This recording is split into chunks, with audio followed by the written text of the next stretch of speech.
Hi, my name is Olivia. I've landed just in time to catch another segment of Daily AI Prompts for Job Seekers with William Craig III. Today, Mr. Craig will be demonstrating another powerful prompt to help us use AI effectively in our job search. I can't wait to see what he's going to share with us. And the best part is, I can watch the replay on his LinkedIn profile or his YouTube channel at Get Up and Get a Job. Okay, fasten your seatbelts. Mr. Craig is about to take off. All righty. Thank you so much, Olivia. And welcome back to those of you who have been following the series, either in person or by watching the replays. And a warm welcome if it's your first time joining. This is Daily AI Prompts for Job Seekers, and I'm William Craig III, a professional career coach. And I've got a clear mission for this series to help you move beyond overwhelm and into action. Fact is, there are people who put out resources with hundreds of AI prompts, and they're well-meaning, but too many prompts can actually be paralyzing. So instead, I focus on giving you just one powerful, practical prompt each day. You can handle that, right? The goal is to help you run your job search or campaign with clarity, confidence, and strategy, using AI as your assistant, not your replacement. From the very beginning, I've laid a foundation for using AI tools to help you save time, uncover hidden opportunities, and improve every step of your job search. So today, as always, I'm going to be building on that momentum. And if you've missed any of the segments, feel free to visit my LinkedIn profile, and you can watch the replays there, or go to my YouTube channel and subscribe and hit like, all that good stuff. It's called Get Up and Get a Job. Real easy. Get up and get a job. Hey, listen, thanks so much for those of you who are with me today. Let's see, we've got a couple of comments already. Good afternoon, William and team. That's from Daniel, my man Daniel.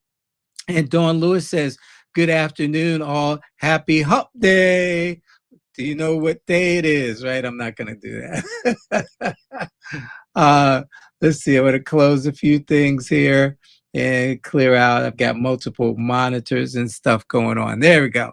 So today, we're going to visit something that I have witnessed. I have been fortunate. I've worked for myself. I've worked for small and large nonprofit organizations. I've worked for corporate. I've worked in corporate 500, corporate 100 companies. And here's one thing that I see, one issue that I see or have seen over the years of my experience, and that is the issue of no succession plan in place. No succession plan in place. Well, you say, well, William, what does that got to do with me? I'm looking for a job. Well, sometimes the reason why it's hard for you to find a job, depending upon the level especially, is because there is no succession plan in place. I once worked for an organization where one of the key holders literally had a heart attack. And there was this big meeting that was to take place that day. We got a call early in the morning from the family saying that this executive had had a heart attack overnight. And I've seen, again, there are other situations like that, not as drastic, but the point is, you've got to have succession planning in place. And that executive's death sparked a move and a push towards, you guessed it, succession planning. So I want to talk to you today about that. Well, chat's going to help me out, of course, because you may be going, again, some of you are unemployed, some of you are underemployed, and some of you are just unhappily employed. But at the end of the day, what is it about? It's about the value you bring to an organization. And this is one of those things that you can actually, let me pull up the prompt here, that you can actually introduce to an organization as a value add, if you will. And the prompt reads as thus: create a polished one-page succession plan template ready for presenting during a 90-minute workshop. Include role, critical skills, potential successors, development actions, as well as consideration for what would happen if the role became vacant tomorrow. Now, I kind of scaled this down. I said a one pager, but that you could present during a 90-minute workshop. And what I want you to hear in this is that, you could take out the one page and simply say, create a polished succession plan template. And I didn't want us to stretch that out in this presentation. And so I boiled it down to just a one-page succession plan. But at the end of the day, I want you to understand that you're going to need an audience to hear your ideas. You're going to need to flesh out your ideas, and thus the 90-minute workshop. But again, this is something you can do if you're unemployed and you're interviewing. You can ask a question about what kind of succession plan is in place. How would my role fit into that succession plan? And quite honestly, they're going to be shocked and amazed that you even asked that in most cases. But then it's not just about you asking the question, but saying, this is something that I've worked on, and I could easily, once hired, present a 90-minute session or a training on how we can ensure that our succession plan is up to snuff and meets all of the needs of the organization. And again, if you're already inside of an organization and you've seen this happen, here's a tool for you to use. So let's see how ChatGPT addresses this for us. Excuse me. All right, let me ask you something. If your key leader walked out tomorrow, would your organization scramble or step forward with confidence? And it's funny because as it says that, I certainly addressed this from the standpoint of what I witnessed, but I don't know about, some of you may have heard about the college coach from Mississippi that was offered a job at LSU, and the season isn't over yet. And I'm going to use some street vernacular. Dude said, I'm out of here. I'm going to get about $13 million. I'm on the plane. And literally, they booed him. Oh my gosh, all the way at the airport. And he said, unfortunately, there were some that were so angry at his move that they tried to run his family off the road. Now, I certainly don't advocate violence. It's certainly his choice. But it has caused a lot of brouhaha because one of the things that was said by one of the sports analysts was there ought to be rules that say you got to stay until your season's over. But anyway, I digress. So look, here we go. A good succession plan removes the panic and replaces it with preparation. Below is a clean, workshop-ready, one-page succession plan template you can hand out, walk through, or build into an exercise during your 90-minute session. Use it as is or drop it into a slide, PDF, or worksheet.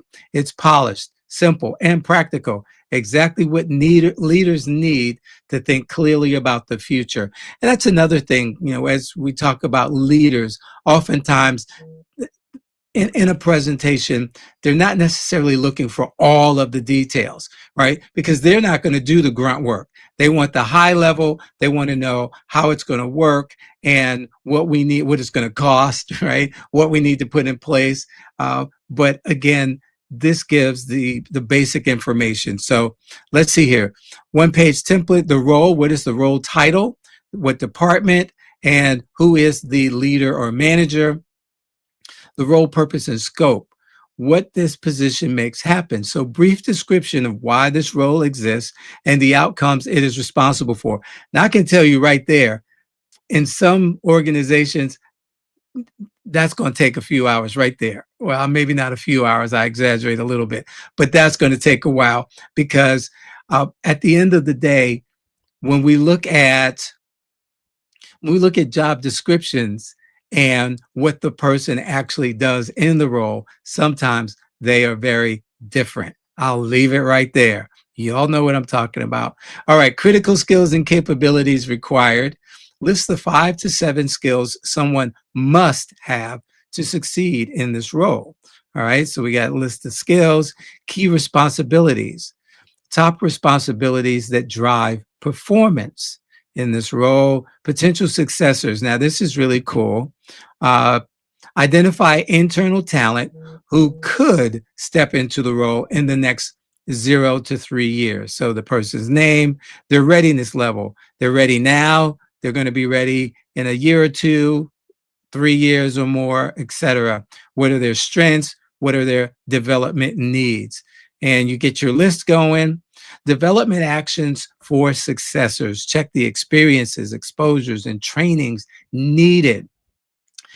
Oftentimes, especially in our corporate culture here in the United States, we promote people because they've done such a great job at this level doing A. Oh man, they are the best A managers you can find. And so what do?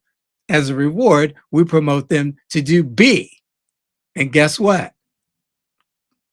They don't do so well. Why? Because the things that are required in B were not the same things required in doing A. And so we promoted them because they did a great job in A, but we didn't prepare them for B. Does that make sense to you? Have you seen that? I've seen it. And it's one of the things that, again, this could address. So experiences, lead a project, manage a small team, oversee a budget, represent department in meetings, handle a stretch assignment or something else. Exposure, mentorship with senior leader, cross-functional collaboration, job shadowing with training, technical skills, leadership development, compliance or certification courses or something else. And before I move to the vacancy tomorrow scenario that it's providing us with, I just want to speak to the fact that these things are so very important. And I was in a position once where my manager was actually seeding me, or seeding my work, I should say, with next level work.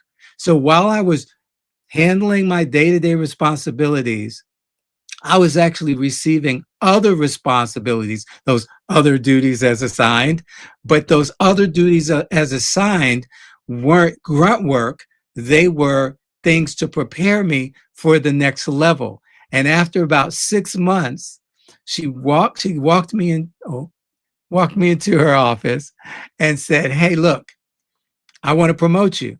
You've done an excellent job doing A, and I've actually been giving you some B work unbeknownst to you. And since you've been doing the job so well anyway, it's just befitting that you hold the title."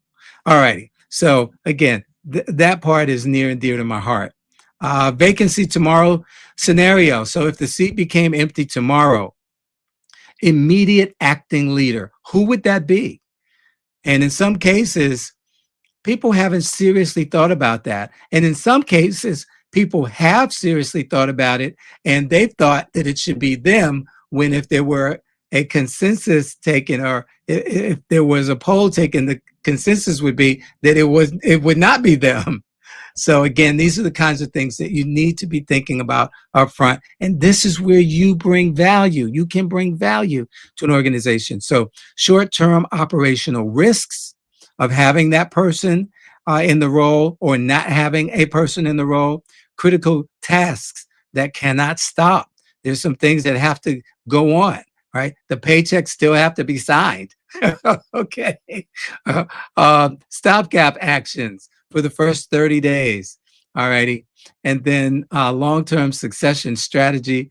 And here we go. How is our talent pipeline health? Do we have a series of people? Do we have a plan in place that, just like, in Congress, if something happens, or in our government, if something happens to the president, then it falls to the vice president, then to the Speaker of the House, and so on and so on. External candidate considerations. Are there some folks on the outside that we may want to be looking at? And then a timeline for successor readiness. If you'd like, I can also turn this into a fillable PDF, PowerPoint slide, or interactive worksheet for your workshop. Just say the word, "You've got this." So chat, as always, you've done a great job. And as you all know who follow me, I don't do these, I don't run these ahead of time. I just put together the prompts, and and then we get to do these live together. Alrighty. So chat looks like it's got its act together. Let's go ahead and put this into the comment section for you. So for those of you on YouTube, you get the prompt right away. And I thank you for your subscriptions. I got a notice the other day telling me about the progress on my YouTube channel. So thank you. I really do appreciate it. Hey, look, that's all I got for you today. I hope you enjoyed this. I hope you're going to use it. I hope you're going to use it. But if not, hey, you can't say you didn't know.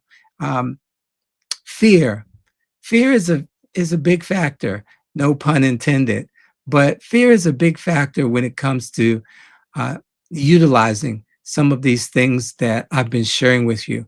And I want you to work on getting rid of the fear.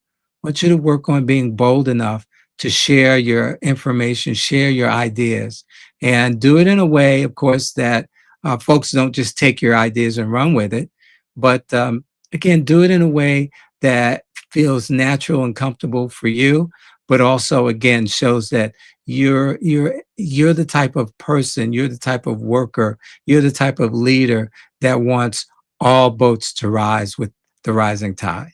All righty. And for my LinkedIn user who said thank you, you are most welcome. So glad that you're here. And listen, you all have a wonderful rest of your day, and I look forward to seeing you tomorrow, 12 noon. Until then, stay safe in all you do. God bless everyone. Wow, that was fantastic. I haven't been this excited to learn about something since I left basketball. Anyway, Mr. Craig did another great job of sharing an AI prompt that anyone can use in their job search. Be sure to join him every day, Monday through Friday at noon Eastern, on his LinkedIn profile or his YouTube channel called Get Up and Get a Job. You can watch the replays there as well. And while you're at it, share this information with someone you know who wants or needs a new job. I've got to run. My team needs me. But keep up the great work, Mr. Craig. You're providing a great service for the community. I'm going to tell all of my players about daily AI prompts for job seekers with William Craig III.